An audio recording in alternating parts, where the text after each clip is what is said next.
It is my pleasure to present you our Member of Parliament, Phil Willis, in order to open this so prestigious and historic event.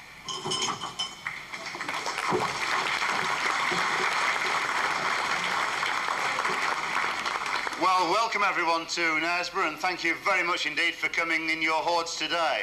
I'm not, as you know, going to make a long speech, just the first 15 minutes will be devoted to this.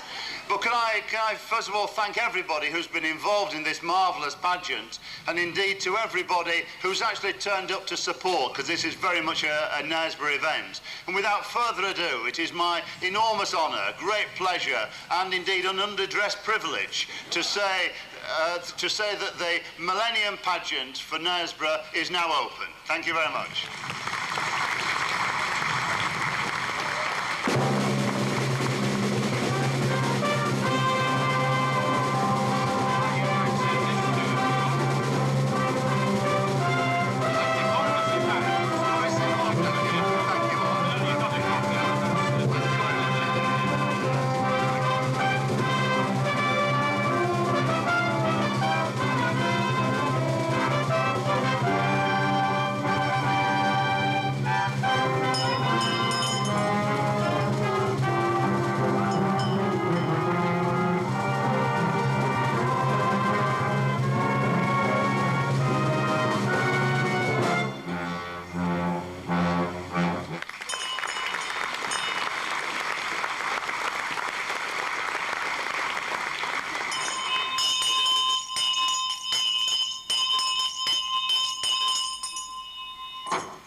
In which on this historic ground we shall unfold before you some of the colourful past of the ancient town of Knaresborough.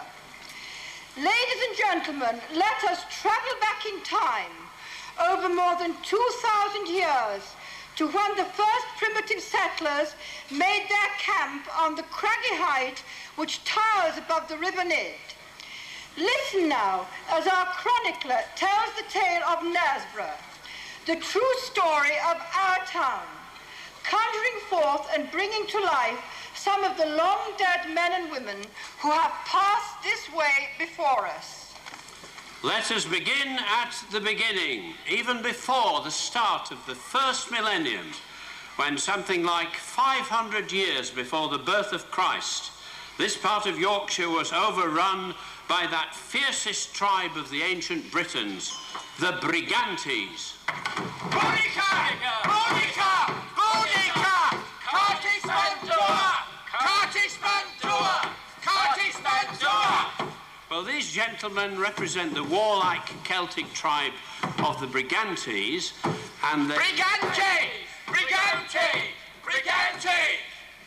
They speak, as you can hear, a strange language similar to that which survives in Welsh.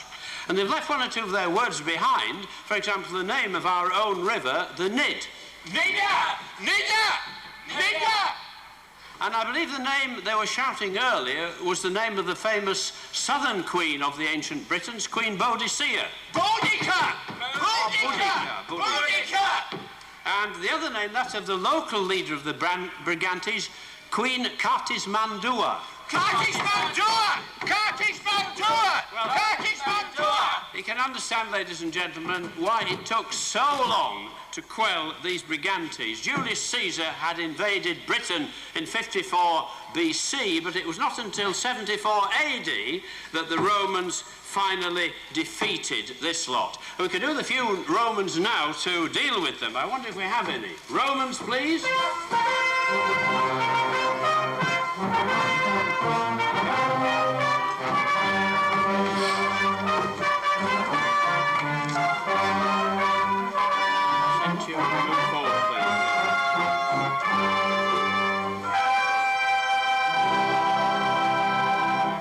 Now here, ladies and gentlemen, is the centurion, an officer who has risen from the ranks and is in charge of 100 soldiers.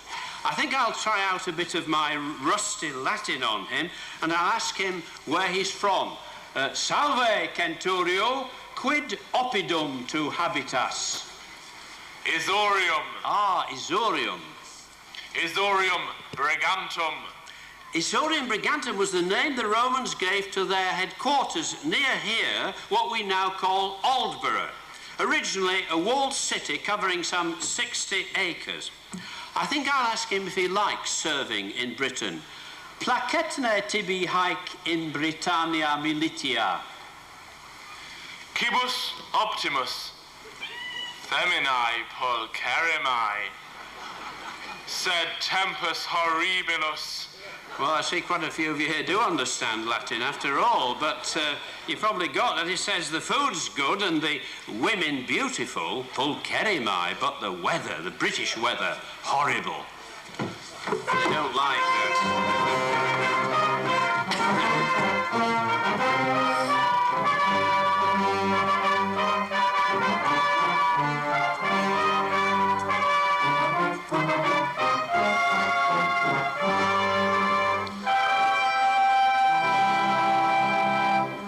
From about 400 AD, the Romans started to return to Italy, leaving this area wide open to invasion and settlement by another warlike tribe, this time from northern Germany. The Angles, not the Saxons. The Saxons were well to the south in places like Sussex and Essex. Here are some Angles now. Their language, Anglo-Saxon, is of course the basis of modern English, but it's changed so much over the centuries. I wonder if we can really get through to these very first Knaresboroughans. I think I'll try out the Anglo-Saxon. You know the word wassail? That means good health. Let's try that.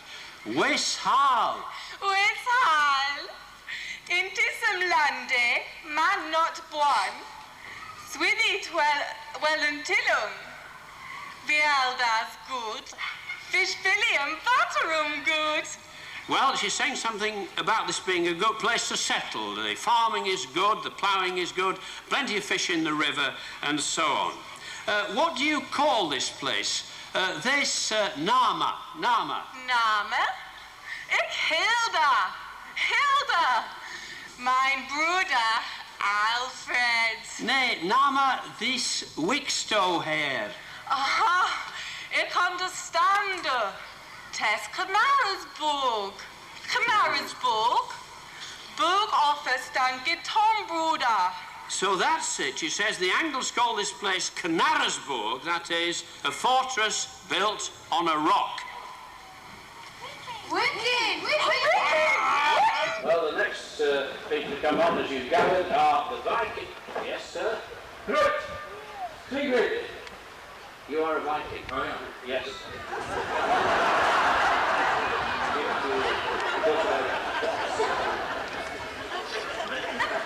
Yeah, but Brigdata. Ah, yes, that's right. Yeah. It's pointing towards Brigate, which of course means the way to the gate. Isn't a gate in our sense, it's the way to the bridge. That's a Scandinavian name we still use today. Yeah, but Kierkegaard. Kierkegaard, that's the way to the church. And this Viking then shows, of course, that there's a church down there on the site where the Normans later built the parish church of St. John the Baptist. So, and Svartedanse. Ah, Svartedanse. It's just obvious they're going to perform down there. The Claro, Sword and Morris men, of whom I have the honour to be president, so it was easy to persuade them to represent the Vikings here. There's Dobbin the horse. You do have to keep an eye on him. I better warn you about Dobbin. He's a fondness for stealing hats. And yesterday he stole he took off some policemen's helmets, and they were not amused. So watch out for Dobbin. But this is a sword dance which goes back to the most ancient times.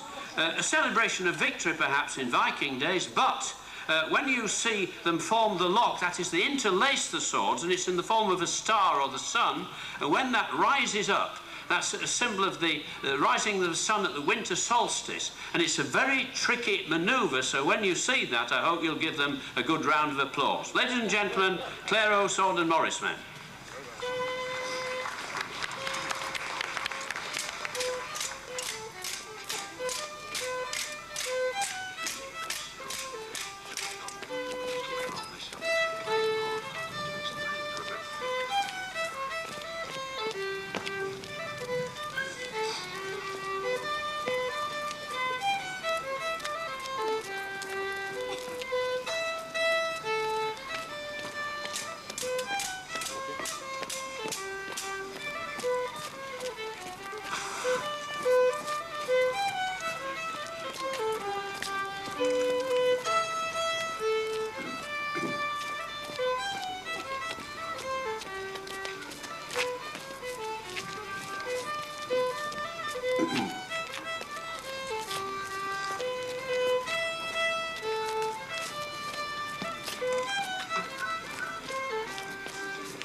thank you, Knaresborough and Morris men. You can see them every year on Plough Sunday. They come to Knaresborough.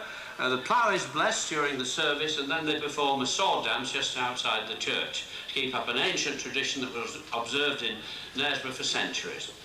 Well, now we come to a date everybody knows, 1066, when William the Conqueror defeated the English army of Harold at Hastings. And, of course, the French-speaking Normans soon occupied the whole country, including Knaresborough, using this as one of the bases from which they put down northern opposition with terrific brutality. Je vous comprends. Vous avez raison. Nous avons massacré les Anglais.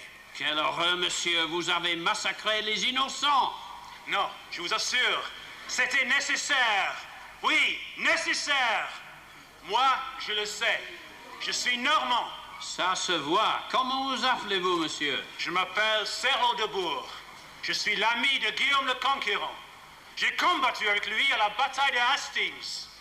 Well, ladies and gentlemen, I hope your French is as good as your Latin and you're able to follow some of that. This is the first Norman overlord of Knaresborough, Céral de Bourg, a knight who fought alongside William at the Battle of Hastings. Ce château fort de Knaresborough, c'est moi qui l'ai construit. Vraiment, c'est vous le fondateur. And he claims to have been the person who built the very first castle on this site. Vive le roi Guillaume! Vive la Normandie!